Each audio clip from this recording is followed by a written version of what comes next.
ಎಲ್ಲರಿಗೂ ನಮಸ್ತೆ ಸ್ನೇಹಿತರೆ, ನಾನು ನಿಮ್ಮ ಆಕಾಶ್ ಮಂಡಲ್. ಸ್ನೇಹಿತರೆ, ಇವತ್ತಿನ ಭದ್ರಾ ಡ್ಯಾಮ್ ವಾಟರ್ ಲೆವೆಲ್ ಎಷ್ಟು ಅಂತ ನೋಡ್ಕೊಬೋಣ. ಅದಕ್ಕಿಂತ ಮುಂಚೆ ನೀವು ನಮ್ಮ ಚಾನಲ್ನ ಸಬ್ಸ್ಕ್ರೈಬ್ ಆಗಿಲ್ಲ ಅಂದರೆ ದಯವಿಟ್ಟು ಸಬ್ಸ್ಕ್ರೈಬ್ ಮಾಡ್ಕೊಳ್ಳಿ, ಹಾಗೆ ವಿಡಿಯೋನ ಶೇರ್ ಮಾಡಿ. ಸ್ನೇಹಿತರೆ, ಇವತ್ತು ಅಂದರೆ 26 July 2026 Bhadra dam water level 152 ಅಡಿ 9 ಇಂಚು ಆಗಿರುವಂಥದ್ದು. ಸೊ ಇನ್ನು ಭದ್ರಾ ಡ್ಯಾಮ್ನ ಟೋಟಲ್ ಕೆಪಾಸಿಟಿ ಬಂದು 186 ಅಡಿ. ಅದರಲ್ಲಿ ಇವತ್ತು 152.9, ಹತ್ತತ್ರ 153 ಅಡಿ ಆಗಿರುವಂಥದ್ದು.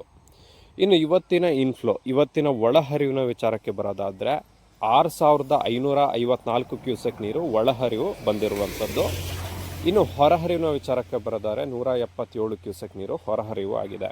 ಇದರಲ್ಲಿ ರೈಟ್ ಬ್ಯಾಂಕ್ ಚಾನಲ್ಗೆ ಯಾವುದೇ ರೀತಿ ನೀರು ಹರಿಸಲಾಗ್ತಿಲ್ಲ. ಲೆಫ್ಟ್ ಬ್ಯಾಂಕ್ ಚಾನಲ್ಗೆ 50 ಕ್ಯೂಸೆಕ್ ನೀರನ್ನು ಹರಿಸಲಾಗ್ತಾ ಇದೆ. ಇನ್ನು ಸ್ಲೂಸ್ ಗೇಟ್ ಮೂಲಕ ನದಿಗೆ ಹರಿಸುತ್ತಿರುವಂಥ ನೀರು 50 ಕ್ಯೂಸೆಕ್ ಇದೆ. ಆವಿಯಾಗಿ ಹೋಗುತ್ತಿರುವಂಥ ನೀರು 77 ಕ್ಯೂಸೆಕ್ ಇದೆ. ಸೊ ಇನ್ನು ಲಾಸ್ಟ್ ಇಯರ್ ಇದೇ ದಿನಾಂಕದಂದು ಭದ್ರಾ ಡ್ಯಾಮ್ನ ವಾಟರ್ ಲೆವೆಲ್ 180 ಅಡಿ 6 ಇಂಚು ಆಗಿತ್ತು. ಅದೇ ರೀತಿ ಲಾಸ್ಟ್ ಇಯರ್ನ ಇನ್ಫ್ಲೋ ನೋಡೋದಾದರೆ ಬರೋಬ್ಬರಿ 21,568 ಕ್ಯೂಸೆಕ್ ನೀರು ಒಳಹರಿವು ಬಂದಿತ್ತು. ಅಷ್ಟೇ ಹೊರಹರಿವು ಕೂಡ ಬಿಡಲಾಗಿತ್ತು. 21,568 ಕ್ಯೂಸೆಕ್ ಹೊರಹರಿವನ್ನು ಬಿಡಲಾಗಿತ್ತು.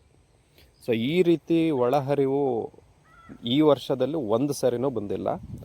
ಇನ್ನು ಮಳೆ ವಿಚಾರಕ್ಕೆ ಬರೋದಾದರೆ ಭದ್ರಾ ನದಿಯ ತಟದಲ್ಲಿ ಚೆನ್ನಾಗಿ ಮಳೆ ಬರ್ತಾ ಇದೆ.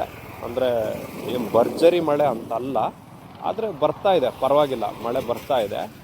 ಆದರೆ ಕಳಸ ಮತ್ತು ಈ ರೀಜನಲ್ಲೂ ಮಳೆ ಬರ್ತಾ ಇದೆ. ಇಷ್ಟೇ ಮಳೆ ಬರ್ತಾ ಇದೆ, ಸಾಕಾಗ್ತಾ ಇಲ್ಲ.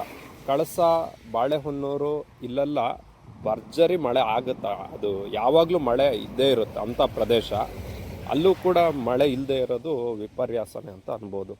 ಹಾಗಾಗಿ ಭದ್ರಾ ನದಿಗೆ ಒಳಹರಿವು ತುಂಬ ಕಡಿಮೆ ಆಗಿರುವಂಥದ್ದು. ಅದೇ ನೀವು ತುಂಗಾ ನದಿ ನೋಡಿದ್ರೆ ತುಂಗಾ ನದಿಗೆ ಒಳಹರಿವು ಚೆನ್ನಾಗಿದೆ. ಅಲ್ಲಿ ಆಗುಂಬೆ ಮತ್ತು ತೀರ್ಥಹಳ್ಳಿ ಸೈಡ್ ಚೆನ್ನಾಗಿ ಮಳೆ ಆಗ್ತಿರೋದ್ರಿಂದ ಆ ಸೈಡ್ ಚೆನ್ನಾಗಿ ಒಳಹರಿವು ಬರ್ತಾ ಇದೆ. ಆದರೆ ಯೂಸ್ ಇಲ್ಲ, ಬಂದಷ್ಟು ಕಳಿಸ್ಬೇಕು. ಗಾಜನೂರು ಡ್ಯಾಮಲ್ಲಿ ಜಾಸ್ತಿ ಸ್ಟೋರೇಜ್ ಕೆಪಾಸಿಟಿ ಇಲ್ಲ. ಆದರೆ ಭದ್ರಾದಲ್ಲಿ ಸ್ಟೋರೇಜ್ ಕೆಪಾಸಿಟಿ ಇದೆ. ಆದರೆ ಏನು ಮಾಡೋದು, ನಮ್ಮ ವಿಪರ್ಯಾಸ ಒಳಹರಿವು ಆಗ್ತಾ ಇಲ್ಲ. ಇದು ಇವತ್ತಿನ ಮಾಹಿತಿ ಸ್ನೇಹಿತರೆ. ಇದೇ ರೀತಿಯ ಮಾಹಿತಿಗಾಗಿ ಸಬ್ಸ್ಕ್ರೈಬ್ ಮಾಡಿ ಮತ್ತು ನಮ್ಮನ್ನು ಸಪೋರ್ಟ್ ಮಾಡಿ. ಧನ್ಯವಾದಗಳು.